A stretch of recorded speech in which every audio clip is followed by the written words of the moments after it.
June 5, 2027 నాటికి 100% single use plastic రహిత రాష్ట్రంగా మార్చాలని కూటమి ప్రభుత్వం కంకణం కట్టుకుంది. రాష్ట్ర సచివాలయం నుంచి ఆ మార్పు మొదలుపెట్టి అధికారులందరికీ కూడా స్టీల్ బాటిల్స్ ఇచ్చి స్వయం బ్రాండ్ పేరిట ప్రత్యామ్నాయాలను తెస్తూ సీఎం చంద్రబాబు అత్యంత సీరియస్ గా ఈ విషయాన్ని ముందుకు తీసుకెళ్తున్నారు. కానీ క్షేత్రస్థాయిలో పరిస్థితి ఎలా ఉంది? విజయవాడ నగరంలో సింగిల్ యూజ్ ప్లాస్టిక్ పై అసలు నిషేధం ఉందా?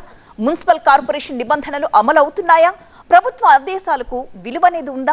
ఈ ప్రశ్నలన్నింటికి సమాధానం టీవీ9 నిఘాలో చూద్దాం.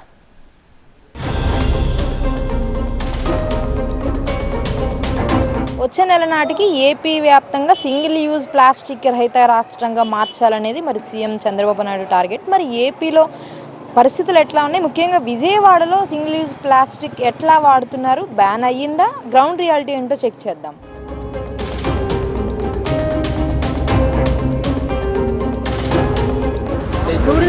నూడిల్స్ బళ్ళు ఉంటాయి కదా వాటి దగ్గరికి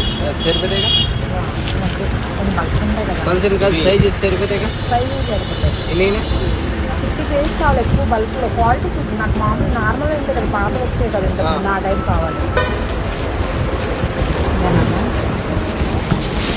ఇది ఎంత? 50 కేజీలు. ఎంత అసలు కేజీ ఎంత పడుతుంది?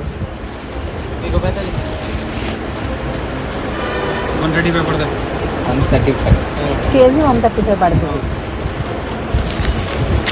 ఎన్నో వస్తాయి కేజీకి? 600 పైన ఉంటుంది ఇందులో. కవర్ తీసుకుంటాం.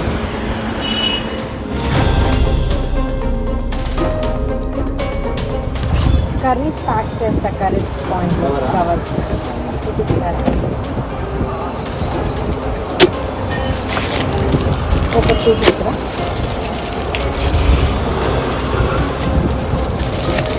ఎంత? ఎన్ని వస్తాయి?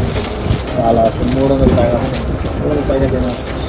యూజ్ వాళ్ళు పట్టుకోరు కదా, పట్టుకుంటారా? తీసుకెళ్ళేటప్పుడు పట్టుకుంటే వ్యాపారం చేస్తే ఇప్పుడు గ్యారెంటీ లేదు. గ్యారెంటీ సిల్వర్ కూడా చాలా మంది వాడతారు, కానీ ఇప్పుడు ఒకసారి అడగారు వాడమని చెప్తారు, ఒకసారి గ్యారెంటీ ఆడకూడదు. వాళ్ళు వచ్చి వెళ్ళిపోతున్నారా? మిమ్మల్ని పట్టుకోరా? పెట్టుకున్నారు. బాగా కూడా పైన పెడతారు. వస్తే ఇప్పుడు పైన పెడతారు, లాభం ఏమన్నా తీసుకెళ్ళిపోతారు, రాస్తారు 10,000 20,000. ఇవాళ ఏం చేయాలి? వ్యాపారం చేయాలంటే ఏం చేయాలా? ఇప్పుడు ఏం ఐటమ్ ప్లాస్టిక్ దొరకలేదు, వాళ్ళు రబ్బర్ కూడా తీసుకెళ్ళిపోతారు. ఇవి కూడా వాడకూడదు, ఇవి కూడా టీ గ్లాస్ కూడా వాడకూడదు. వాళ్ళకి ఏం ప్లాస్టిక్ ఏమైనా దొరికిపోతే ఇదే తీసుకెళ్ళిపోతారు. ఇవి కూడా తీసుకెళ్తారు, డబ్బులు కూడా కట్టాలా. మరి అయినా ఎందుకు అమ్ముతున్నారు? మరి వాళ్ళ కంపెనీ వాళ్ళు ఆపితే ఏది ఒకటి వస్తుంది ఉంటుంది. కంపెనీ వాళ్ళ దగ్గర ఎవరు ఎన్ని కేజీల వరకు ఇస్తారు? ఇప్పుడు 100 కేజీ కావాలంటే ఒకటి కూడా ఇస్తా, 100 కిలో కావాలి 100 కిలో కూడా ఇస్తా, ఎన్ని కావాలో ఎన్ని ఇస్తా. క్వాంటిటీ రేట్లు అంటే 25 వస్తాయి, ఇవి కూడా 40. ఎక్కువ తీసుకుంటే తగ్గిస్తారా?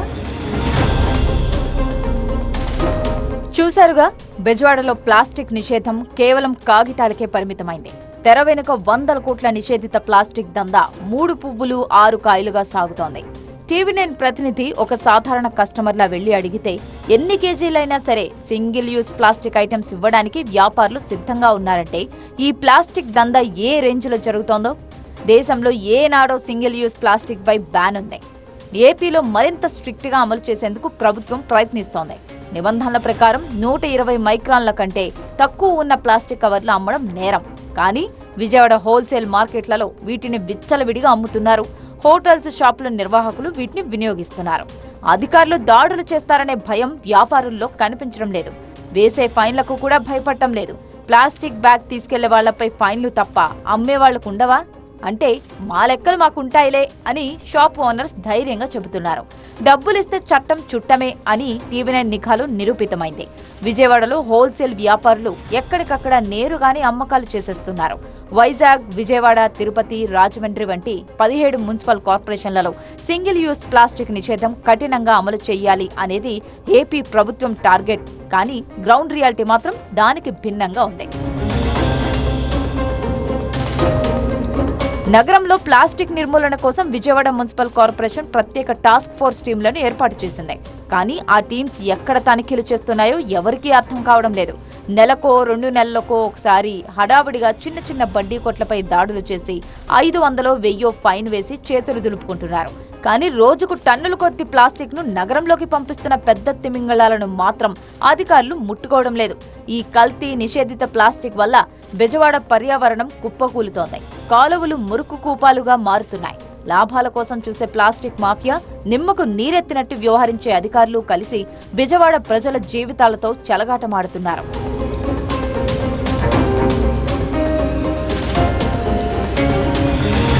సింగిల్ యూజ్ ప్లాస్టిక్ పై ఏపీ ప్రభుత్వం ఎందుకింత కఠినంగా ఉందంటే, ఈ ప్లాస్టిక్ భూమిలో కరగదు.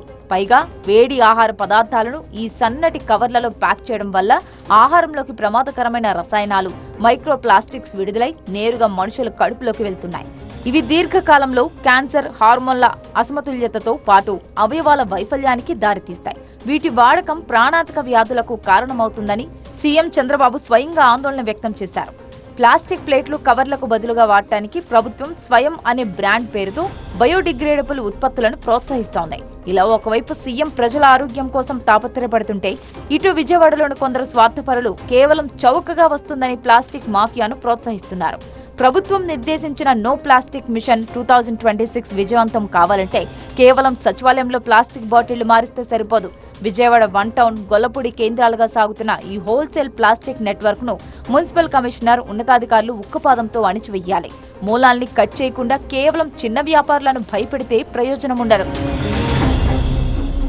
ప్రభుత్వాలు ఎంత కంట్రోల్ చేసినా కూడా కంట్రోల్ అవ్వని ప్లాస్టిక్ మొత్తం వచ్చి ఎక్కడ చేరుతుందో చూడండి. ఇది ఏలూరు కాలువ పక్కన ఉన్నటువంటి ప్లేస్. కాలువలో కానీ కాలువ పక్కన కానీ ఎటు చూసినా సింగిల్ యూజ్ ప్లాస్టికే కనిపిస్తుంది. గత కొన్ని సంవత్సరాలుగా కరగకుండా ఇక్కడే ఉండి మొత్తం భూమిని, నీటిని నాశనం చేస్తుంది ఈ ప్లాస్టిక్. ఒక పక్క తింటూ పబ్లిక్ హెల్త్ని పాడు చేసుకుంటున్నారు, మరో పక్క నీటిని, నేలను కూడా నాశనం చేస్తున్నటువంటి పరిస్థితి కనిపిస్తుంది. అధికారులు సైతం ఎంత కంట్రోల్ చేసినా కూడా కంట్రోల్ అవ్వని ప్లాస్టిక్ పైన ఖచ్చితంగా నిఘా పెట్టాలి. అధికారులు కట్టడి చేయాల్సినటువంటి అవసరం కూడా కనిపిస్తుంది. ఎందుకంటే దాదాపు ఈ ప్లాస్టిక్ కరగడానికి కొన్నేళ్ల సమయం పడుతుంది. ఇప్పటికీ కొన్ని చోట్ల ఎక్కడా కూడా ఆ ప్లాస్టిక్ అనేది కరగట్లేదు అని చెప్పి కూడా చాలా నివేదికలు వస్తున్నాయి. అందుకనే ఏపీ ప్రభుత్వం కూడా దీనిపైన సీరియస్ అయ్యి బ్యాన్ విధించినటువంటి పరిస్థితి కనిపిస్తుంది. సో ఇప్పుడు ఇక్కడ చూస్తున్నటువంటి దారుణమే చాలా చోట్ల కనిపిస్తోంది. మనిషి ఆరోగ్యం పైన దీని ప్రభావం ఉంటుంది, భూమి పైన, వాతావరణం పైన కూడా దీని ప్రభావం ఉంటుంది. కాబట్టి ఖచ్చితంగా దీన్ని అందరూ కూడా కఠినంగా అమలు చేయాల్సినటువంటి అవసరం అయితే క్లియర్గా కనిపిస్తోంది. కెమెరామ్యాన్ వెంకట్తో క్రాంతి, TV9 విజయవాడ నుంచి.